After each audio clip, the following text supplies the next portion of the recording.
John, you can do this. You just go and you don't look back.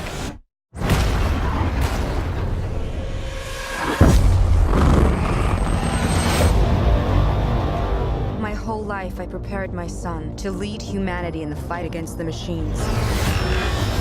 On this night, we take back our world!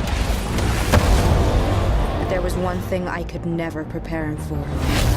The machines tried to rig the game. Sent a Terminator back to the time before the war to kill my mother. I'll go back. Let me save her.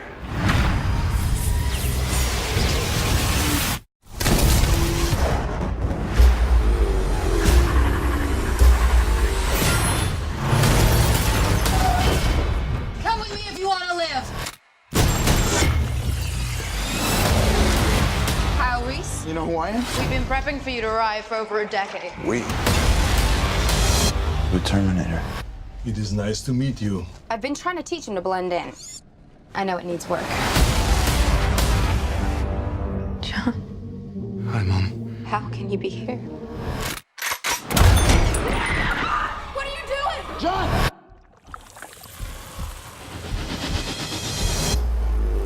What have they done to my son? Survival was what you taught me. Where is he?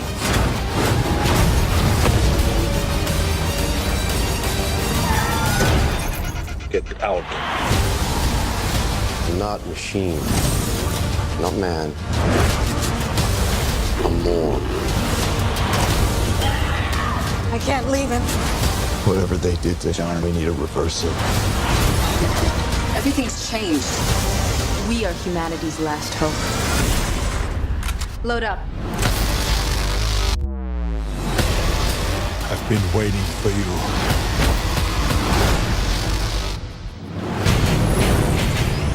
You gotta get him off me! I'll be back. What?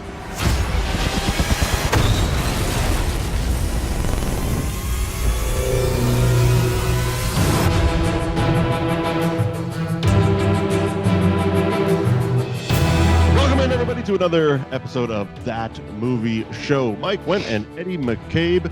Hashtag That Movie Show, thatmovieshow.net, where you can find all of our reviews, and you can subscribe to That Movie Show on any and all podcasting apps. Eddie, how are you doing today? Oh, I am doing just peachy. Are you excited to talk about Terminator Genisys? Genisys? Yeah, Genesis is Terminator Skynet is spelling error. Surrey. It is Surrey. That is all we're doing. It's Terminator the Surrey movie. Terminator, the operating system. Yeah, that's all this was. We are covering Terminator Genisys. Of course, Terminator Dark Fate came out this past weekend. It's not doing awesome at the box office, but I will have a review later in the week on that.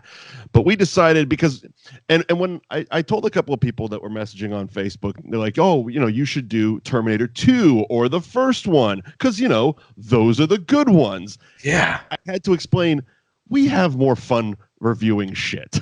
Yes, of course. Because here's the thing. We're not going to do a good episode with Terminator 2, which is one of the greatest movies of all time. We learned it with Gladiator. Yeah, we learned it with Gladiator. Gladiator is a wonderful movie. We did a shitty review on it. Yeah, we ran out of things to say within the first 20 minutes. Yeah, this is great.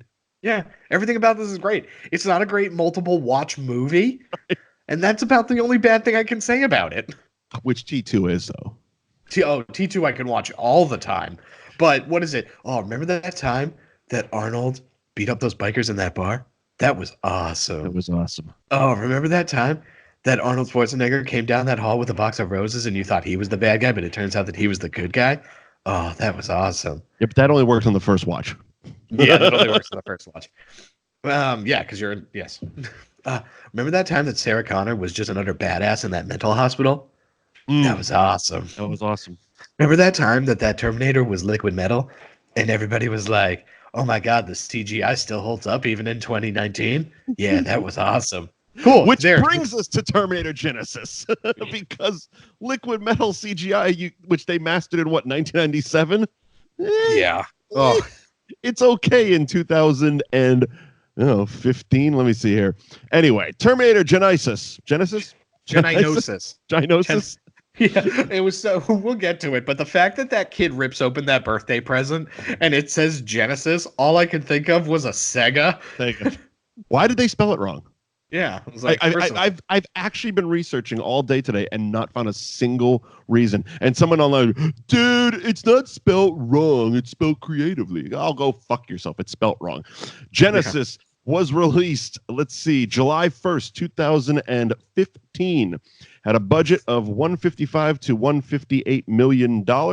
Brought back a box office of $440.6 million. It was directed by Alan Taylor. It was written by Patrick Lussier and Letna Kalorgridis. Mm-hmm. Yeah. What you said. It stars Arnold Schwarzenegger. It stars Jason Clarke, Emilia Clarke, no relation. Jai Courtney, J.K. Simmons in a wasted role. Courtney B. Vance in a wasted role. And it was here's what I did find though about Terminator Genisys. When it came out, there was definitely some paid sponsorship for James Cameron because he had a lengthy interview talking about how this is the resurgence of the Terminator franchise. This is rebirth of Terminator franchise. Now, mind you, he wasn't involved in this movie. But he was going on record along with Arnold and everybody else. This is the best Terminator movie since T2, and this is going to bring us back to blah, blah, blah, blah.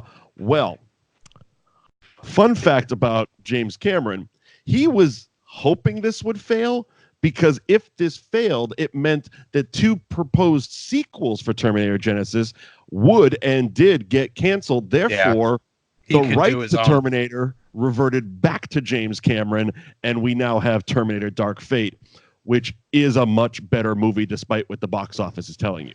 Yeah, so the problem with this is I get what they were going for. Yeah, a reboot quill. Yeah, it was a reboot quill. You were trying to like retcon the whole series and Literally, like the entire thing. And so you were trying to retcon everything. You were trying to make it so that you could make Sarah Connor the savior of the resistance. Kinda, which, to be fair, I understand why you would do that with Emilia Clarke, the mother of dragons. Here's the thing. Okay. Like, I'm not a Game of Thrones fan. I've seen literally one episode, and I made fun of the whole thing. It was the Red Wedding episode. That's the only one I watched. Not because I'm against it, but just because by the time I wanted to watch it, they were into season 6, and I'm like, I'll let them finish, and I'll binge watch it at some point. Yeah, I do know who she is. Okay. Right. And I do like her acting. That being said, and I felt this across the board, I felt, especially across the board, being her and Jai Courtney, right? I felt were made for TV versions of the Terminator characters we know.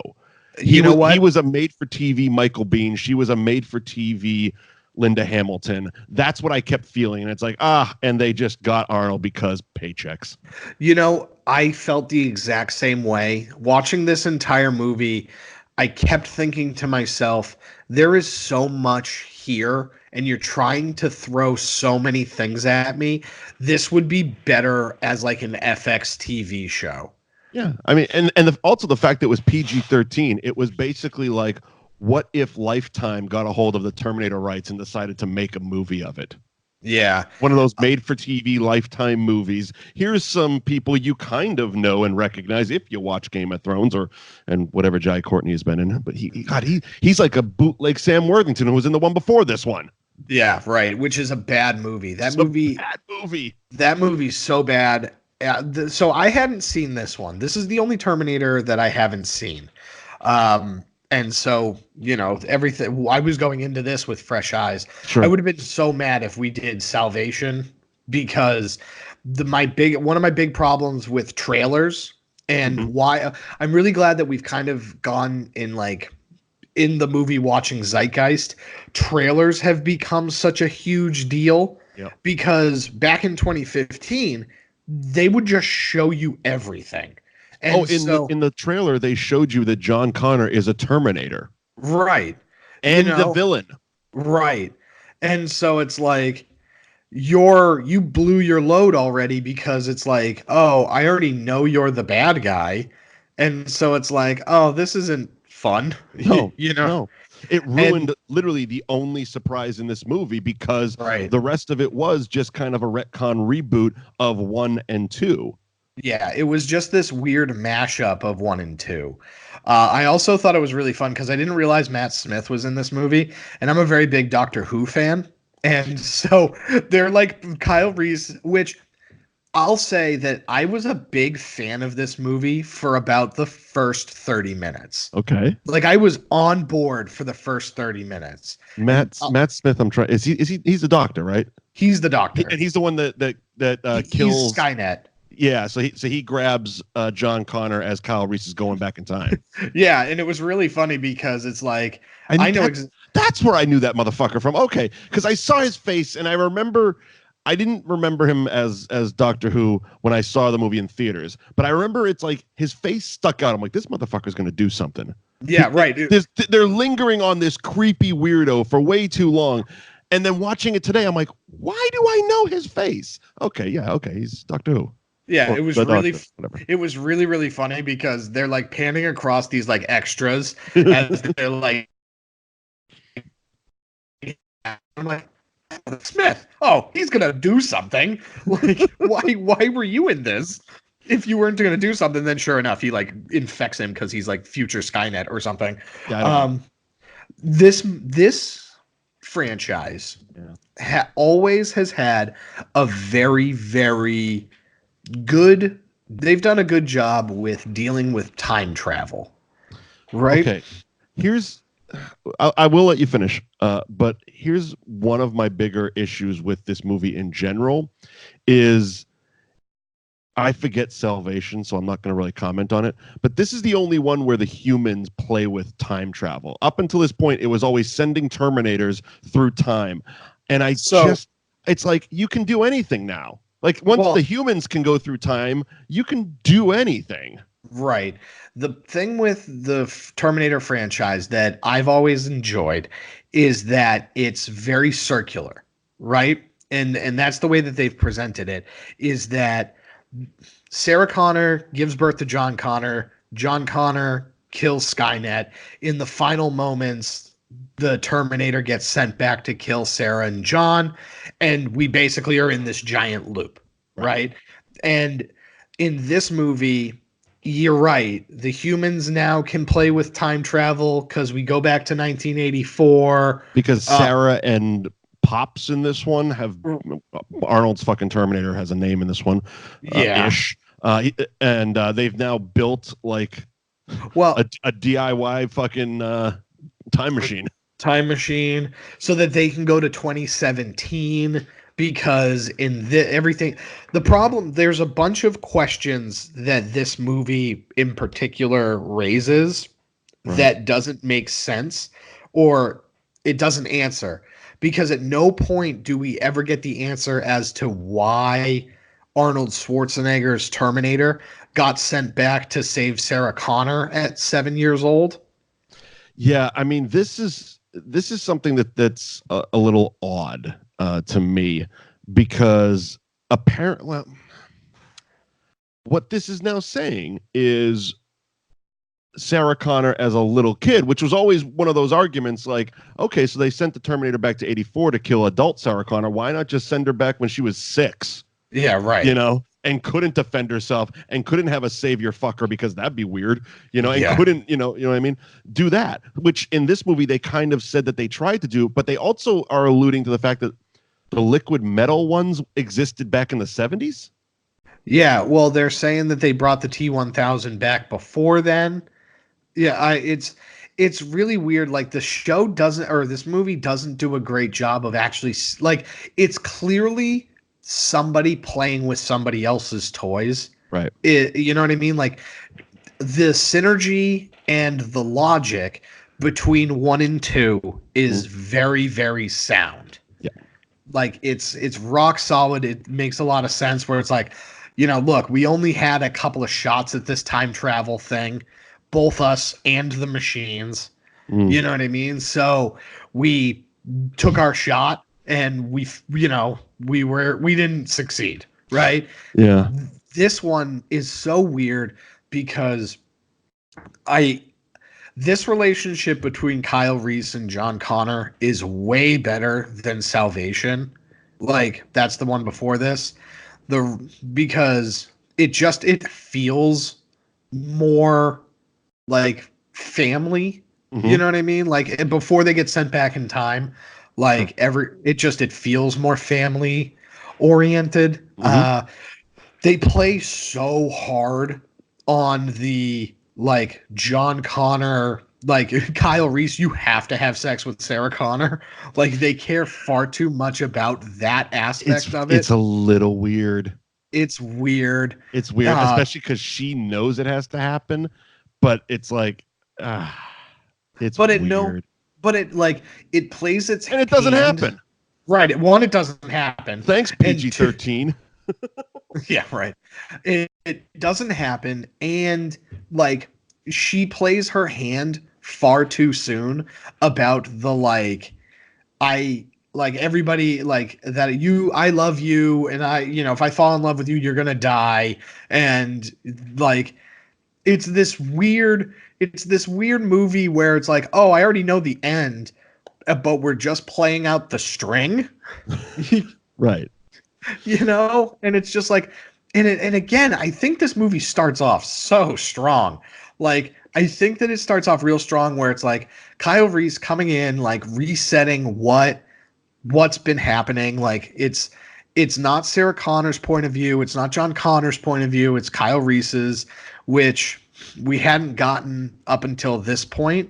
Right. So it was nice to see this person and how, he's saved by John, and he looks at him, oddly enough, as a father figure. So, there's a sense of irony there, which is nice. And they build that relationship pretty well, and then they assault the other compound that has the time machine in it, which makes sense because, we were too late. They sent the Terminator back. Mm-hmm. So we have to, send our guy back.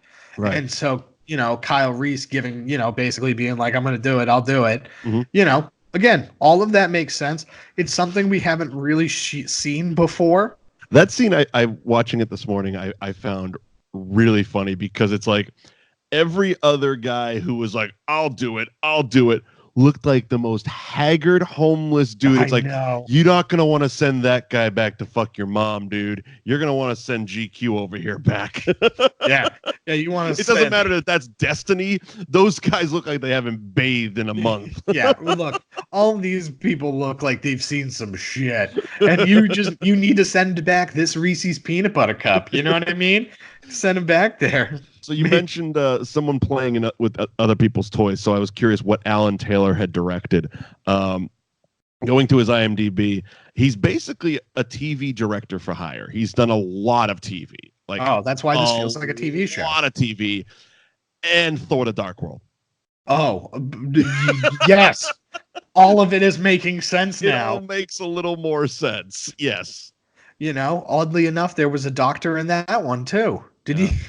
But I don't know. Did he do any Doctor Who? Let's take a look. I don't know if he did Doctor Who, but Christopher Eccleston was the bad guy in Thor: The Dark World, and he was the he was the 9th Doctor. Yeah. No Doctor Who. Yeah. So all right. Maybe he's just a fan. Maybe. Yeah, and then we get into the 1984. Yeah, and that sequence is really fun. Bootleg Bill Paxton. Yeah, we got bootleg Bill Paxton, who was alive at the time. I'm a little pissed that they de-aged Arnold and had some body double thing happen, and not like we couldn't get Bill Paxton. I know. Really? Yeah. Really? I know. There was a few like in one of these. This is one of those movies that it's like, why not have a few fun cameos? Yeah. Where was Robert Patrick? The real question is where was the original T-1000? Robert Patrick.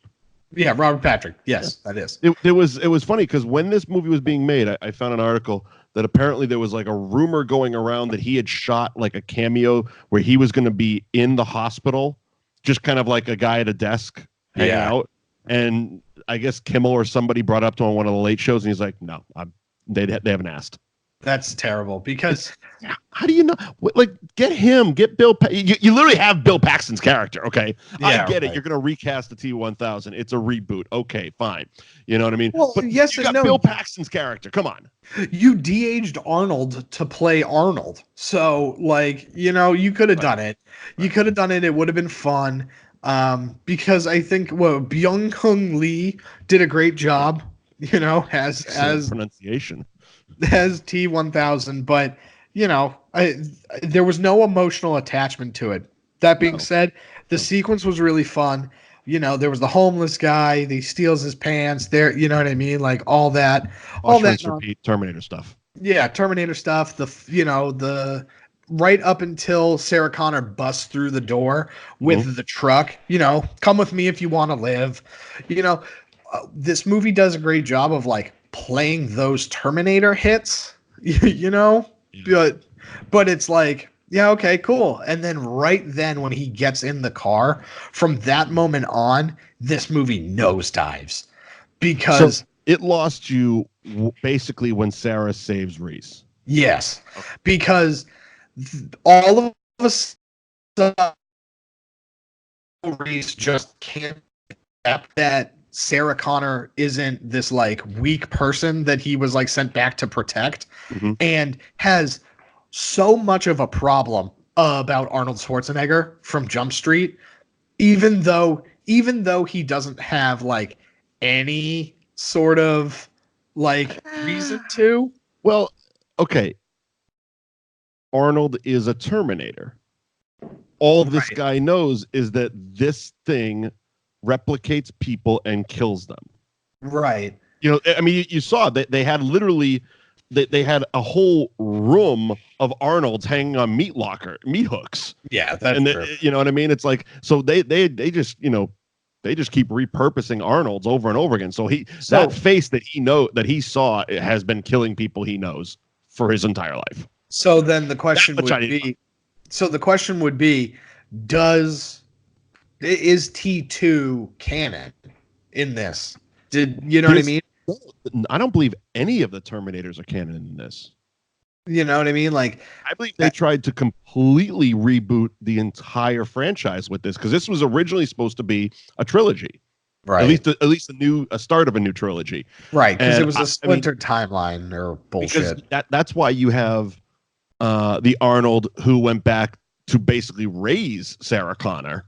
Right. And it was the T-1000 that tried to kill her back in those days, which still doesn't really make sense to me, because whatever.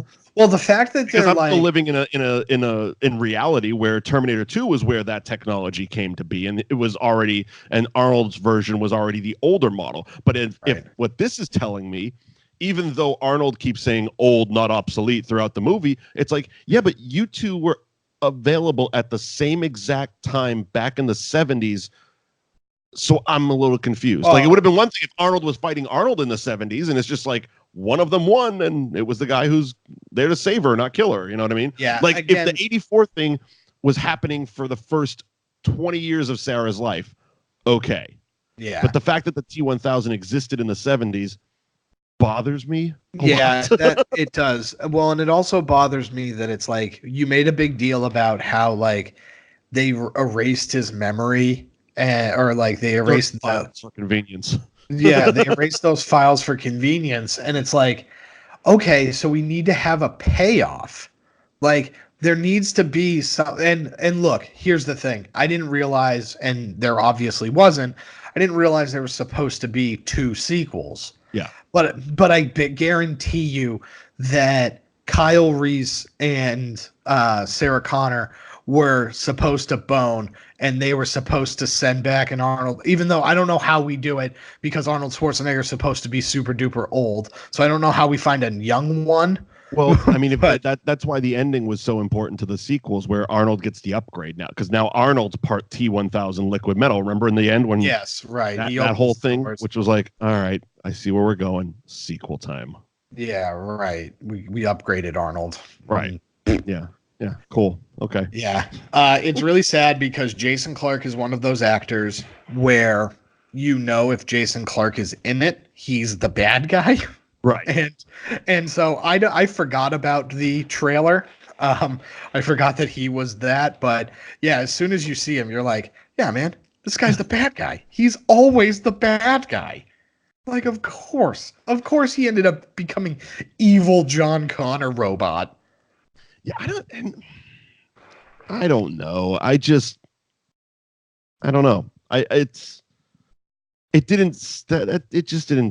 care. No, I didn't. You know what care. I mean? I didn't care. It's like he showed up, and okay. No, I did. What I'm trying to think back to when I saw it in theaters, because now obviously when I watched it today, I obviously knew how it was all going to play out, and I knew that he was already a Terminator. But I did remember. It confused me because I remembered the trailer, but I don't believe it clicked with me that the person in the trailer was John Connor. So right. I'm watching it, and all of a sudden he pops up on the screen. I'm like, wait a minute, that guy is the guy from the trailer that was the the magic face trailer, or what is that? The magic eraser thing, right? Etch-a-sketch, the Etch-a-sketch trailer, the Terminator. I'm like, but he's John Connor. Oh, is that what? And I think that's how I felt like. Right. As soon as he showed up, I'm like, oh, is that what they're gonna do? Yeah, it was really stupid. It was really stupid because it was like, oh, I was actually really on board with this weird family dynamic that was going to happen. I would have rather have seen Arnold raising Sarah Connor than this fucking story, because at least that's new and original. Yes. Like, okay, fine. Reboot the series, do a prequel. This can be, Terminator Episode 1, The Phantom Father, and here we go. It's basically Leon the Professional, but instead of it's just literally, Sarah Connor. Literally. I would so much rather see that one. Like, he's raising her to be a fucking killer. Right.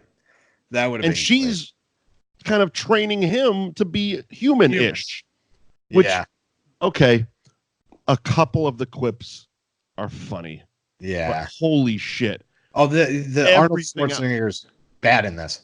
Everything coming out of his mouth was quippy, and we get to about, I think we got like 25 minutes left in the movie, and they do the bad boys arresting thing, and Arnold making the face, and it's like, I've got the comic relief covered in the first hour and a half. Can you just give me Terminator stuff? Yeah, because this character felt a lot of like Terminator 3 Terminator, where it's like, I'm going to put those weird glasses on and they'll like talk to the hand, and it was just like, oh, no, the Terminator in T2 was fun because it was ironic. Okay, well, here's the thing. This, and while I'm with you, Terminator 2 is one of the greatest movies. It's definitely the greatest sequel of all time. It does have its flaws. And this part of it, the whole Edward Furlong teaching the Terminator how to be human and the hasta la vista baby shit. Fuck you, Terminator 2. That is why we have this now. Yeah, no. Well, that's the thing, is that I blame you for this. Right. Well, and again, this is the part of somebody else playing with somebody's toys, because while Edward Furlong is teaching that Terminator how to do that stuff, he still has a Gatling gun and destroys a police department. You know what I mean? Like, he's still like, this Terminator felt more like, lobotomized father than he did like Stone Cold Killer, where it was like, I'm gonna kneecap everybody in this room, and just because this little asshole told me not to kill them is the only reason I didn't kill you. But you're all crippled now. You know what I mean? Like, he's basically, now they've turned him basically into Peter Boyle from Young Frankenstein. Right. Instead of being a scary monster that occasionally does human things, he's putting on the Ritz. Yeah, right. Which is very fun in its own right, but you are 100% right. Not this movie. Yeah, it's not this movie, and it's like, I absolutely hated that we had to time travel to the future. Like, that annoyed me so much, where it was like, oh, because Genisys I don't like Genesis makes no sense to me as to like why we change. Like, did we really change the story of Skynet because it was like, oh, we need to make it so that it's like Surrey, because at the time that's like super like what's happening right now is like Surrey and how it's going to be in your pocket and it's going to be like up tied to everybody. So Skynet is even more in control than it was when it had just the army satellites.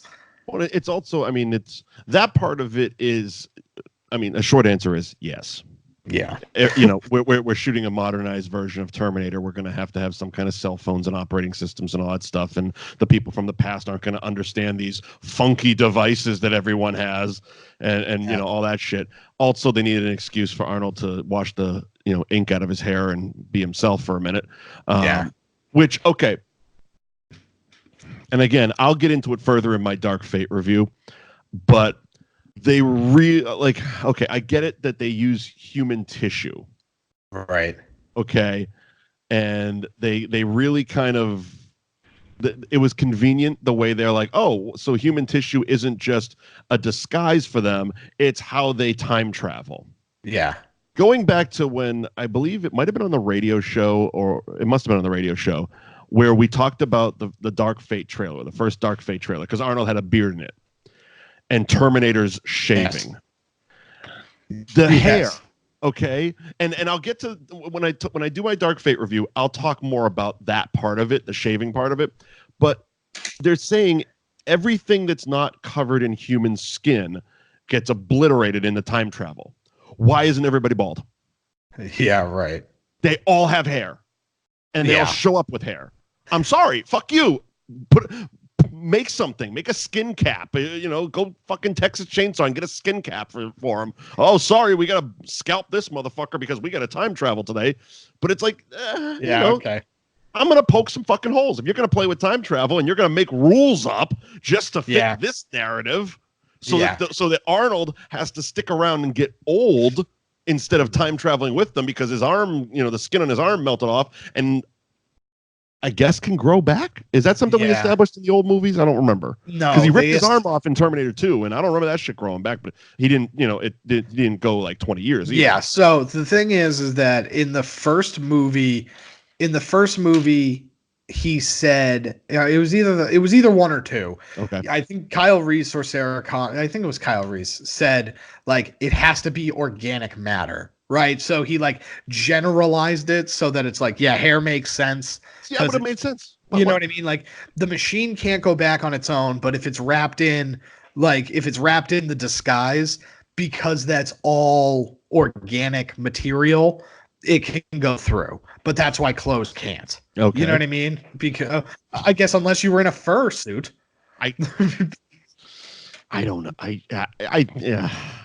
Yeah. It's a little convenient, but anyway, it is a little convenient, you know. And then the thing is well, by the time, and who knows how, you know, Dark Fate, I haven't seen it yet, but right.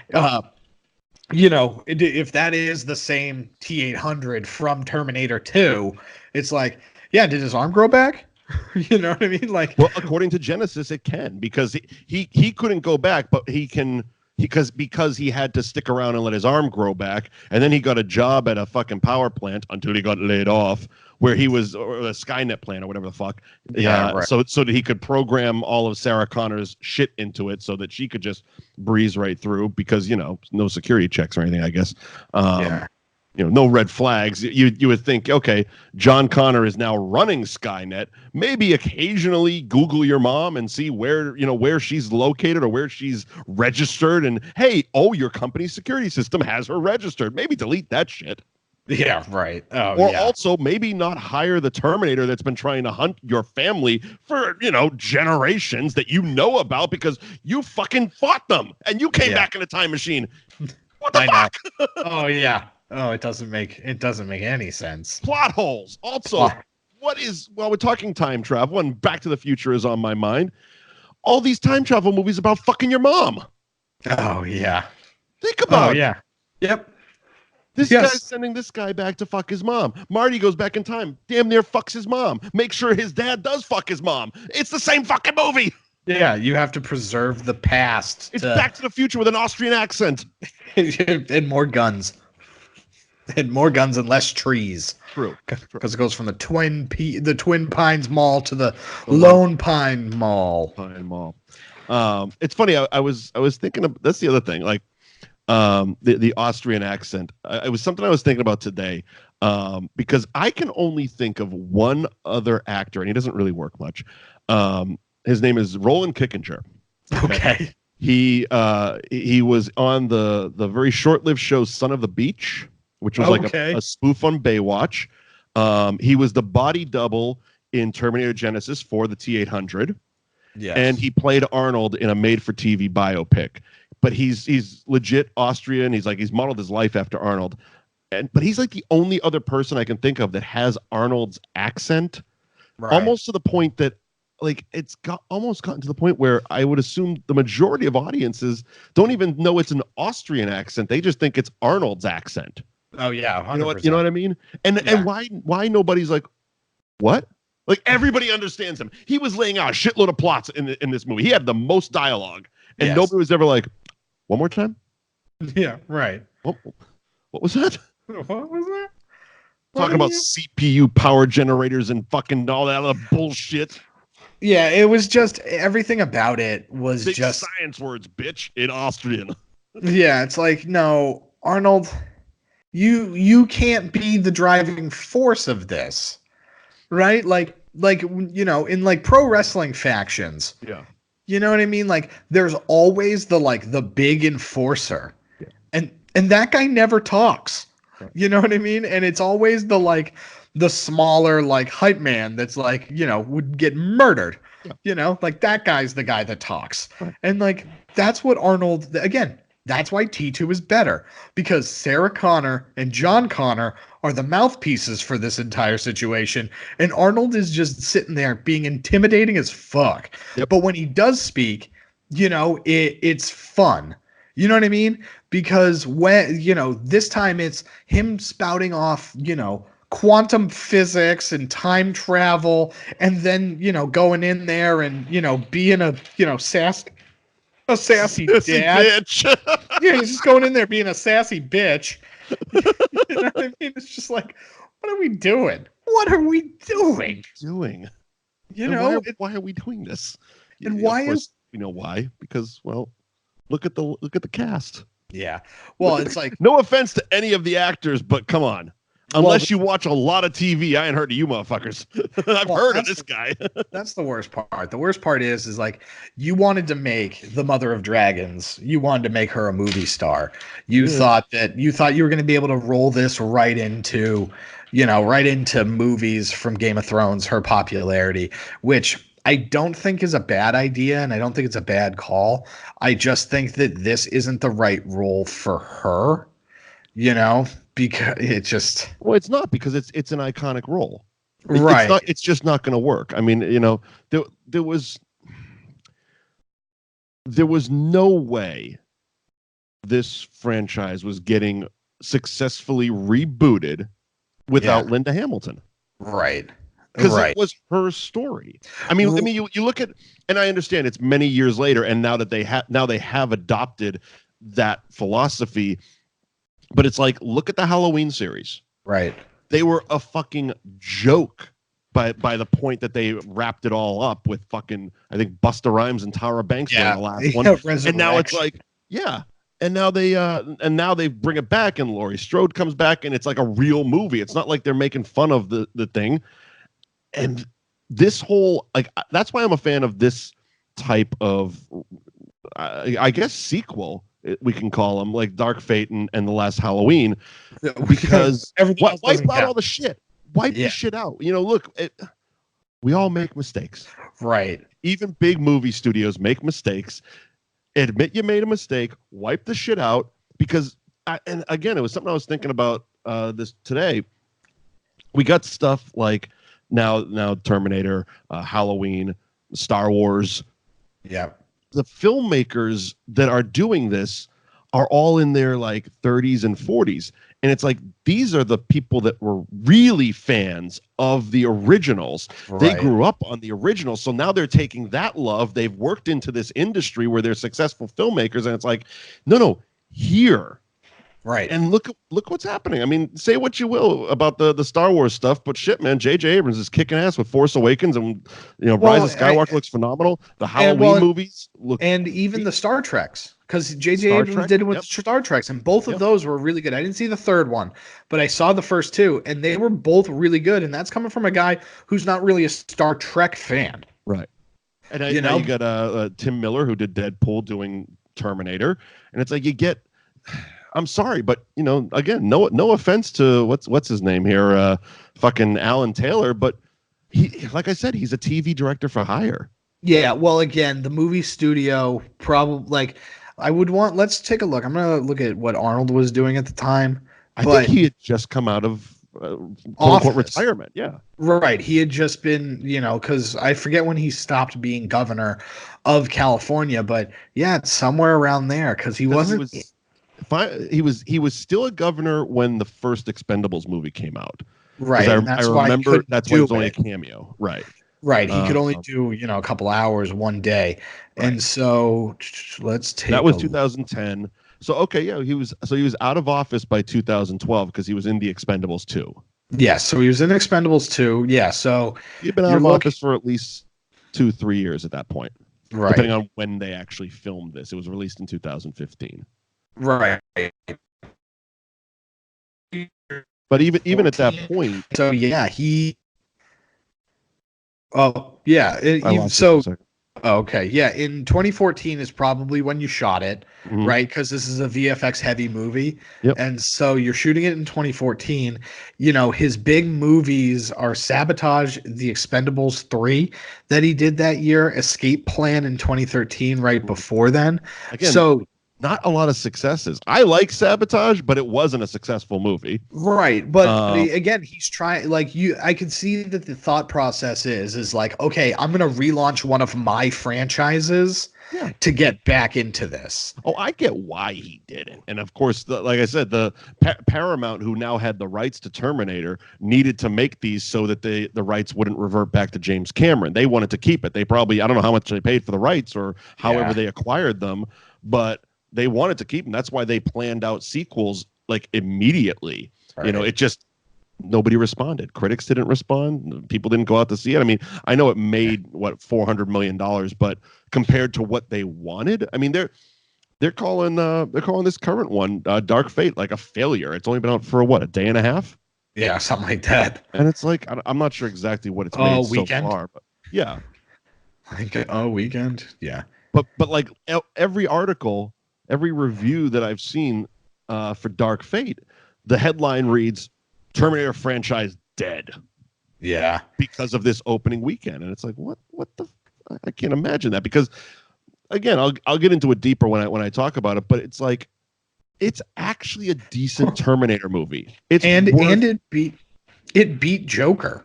It beat Joker this weekend. Joker's on pace to make $1 billion, let's be honest. But yeah, but you're looking at it and it's like it won the weekend at $29.1 million. You know what I mean? Like, that's not anything to slouch at. So I don't know. I think that, people are so premature for that sort of thing. I think, and I guess the reason I pulled up a quick article. I guess the reason people are probably saying it is because how much it actually costs. Like, I think, Dark Fate cost $180 million to make. So it's like, all right. Now it's not projected to make that back, and that's why it's a failure, because originally the projection, blah blah blah blah blah blah blah. Yeah, I get but it. Again, that's why you end movies like this, like the way they ended Genisys. It was clear they were going for a sequel. Right. It's not like Arnold fell into the vat of liquid metal and maybe you saw an arm flicker or something like that. It left it ambiguous. Arnold literally shows up and he's now liquid metal T-1000 and says, I've been upgraded. It's like, dude, your hair is we didn't upgrade you. Yeah, we didn't upgrade you at the end of the movie once the danger was gone to not have a sequel. Right. We got literally every hero is still alive. Kyle Reese didn't even fucking die. Yeah. There was a huge disappointment that I had with the fact that they were driving away and there wasn't a storm. Yeah, at the end of the movie, I was like, come on, guys. If you were going to do it, do it. Well, there's also and that's something that the Terminator movies I feel have done well at leaving ambiguous for the endings is at the end of this movie, there's really no threat anymore. No, because like they really saved the day. Yeah. Like, good guys won clear. Like even at the end of Judgment Day, it's like Linda Hamilton's driving off to Mexico with a gun, but it's like, but she's still on the run. Yeah. Because the future is not set thing. And, okay, we stopped Judgment Day from happening, but John's still alive. And if they're out there, they're going to come for him.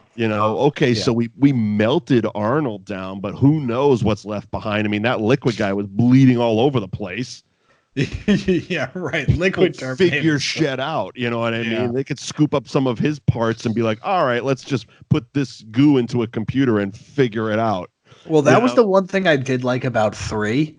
The thing I liked about 3 was that it was never about stopping Judgment Day. It was all about protecting John during Judgment Day. Mm-hmm. That was the one redeeming quality of 3.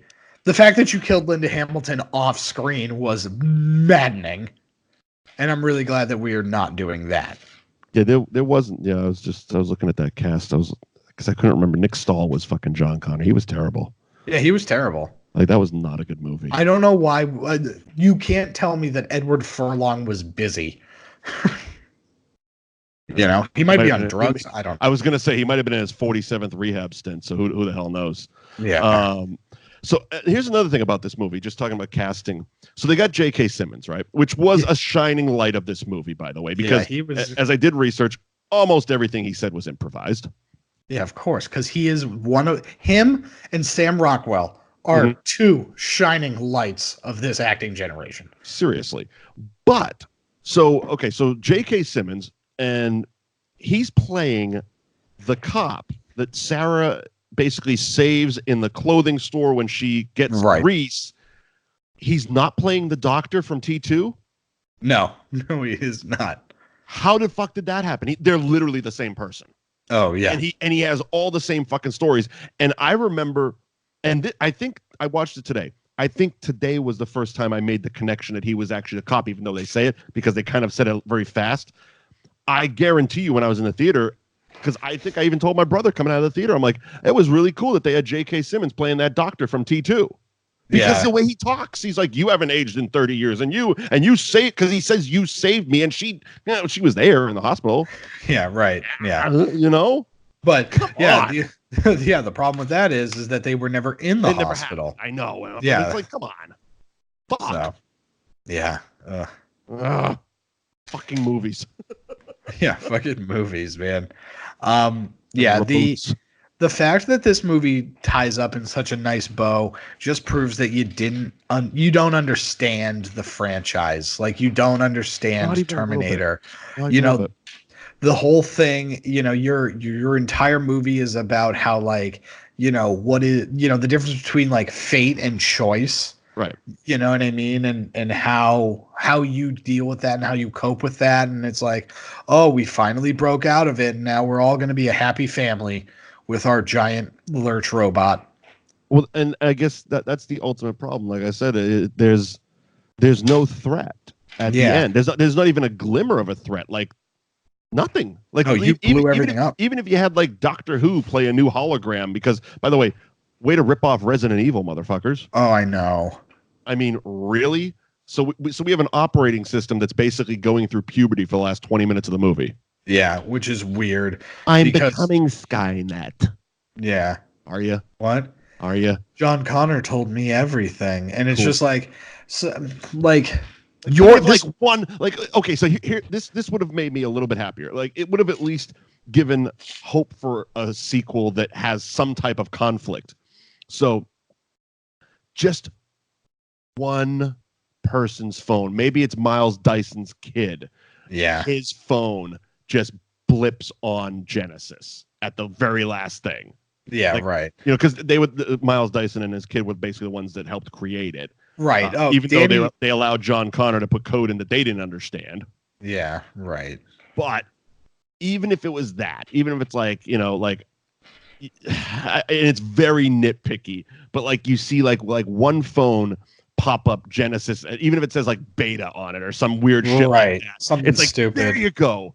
There's something going to be happening in the future that we're going to need this now enhanced fucking monster Terminator. of a person, Frankenstein motherfucker. You know what I mean? Yeah. We're going to need him for something other than lift things up and put things down.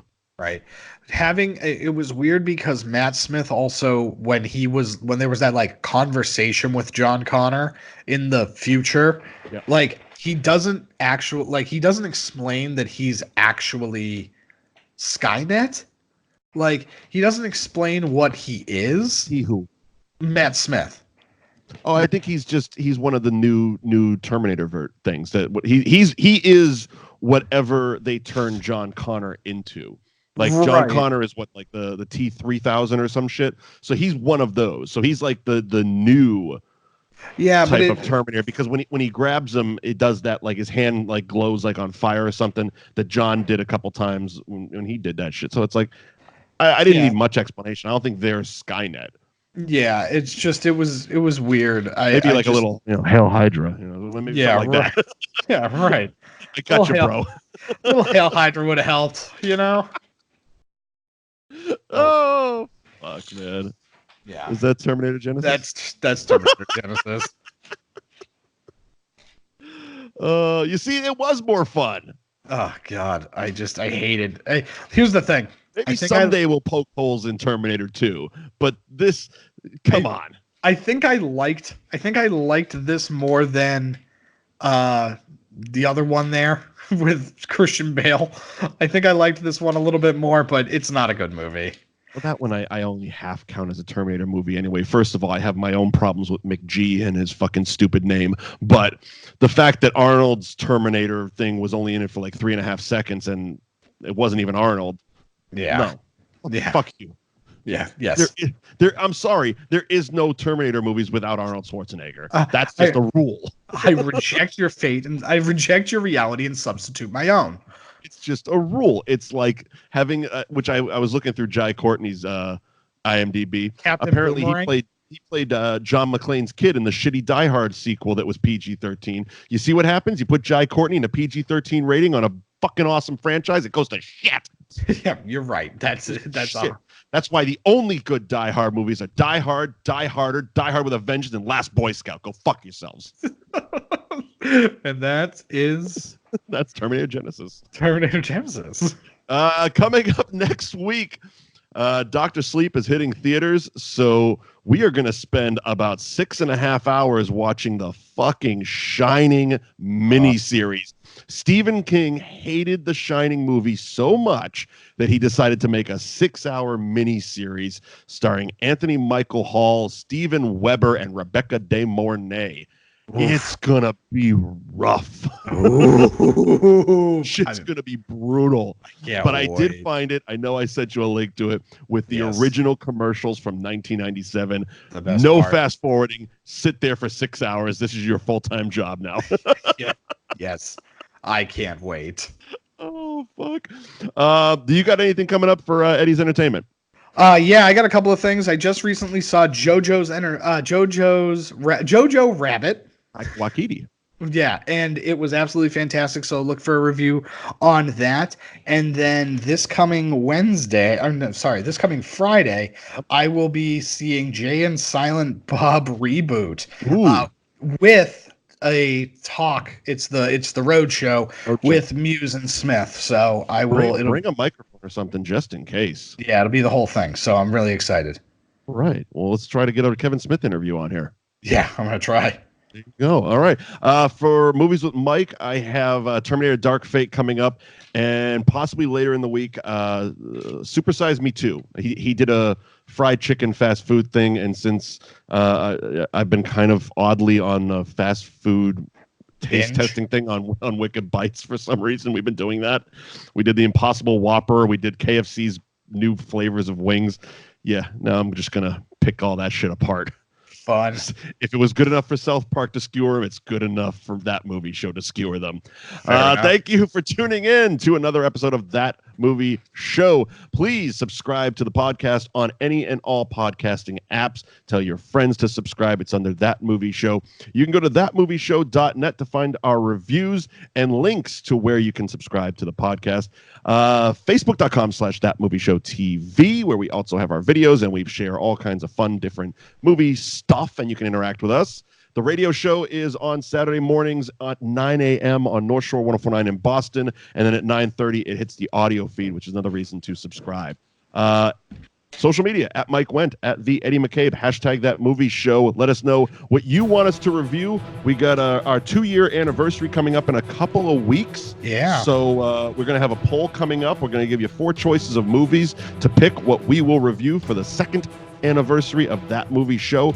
And start getting your ideas in for what our Christmas watch-along is going to be. I hope it's bad. I hope it's like, I don't know, someone posted it, and it's one of those things, we said, if you send it, we'll review it. That Avengers spoof thing with Shawn Michaels as the Hulk, somebody get me that movie, because that would be a Christmas watch-along for us. That would be. That would be it, man. That would certainly be it. All right, we will see you next week on That Movie Show. Bye, everybody.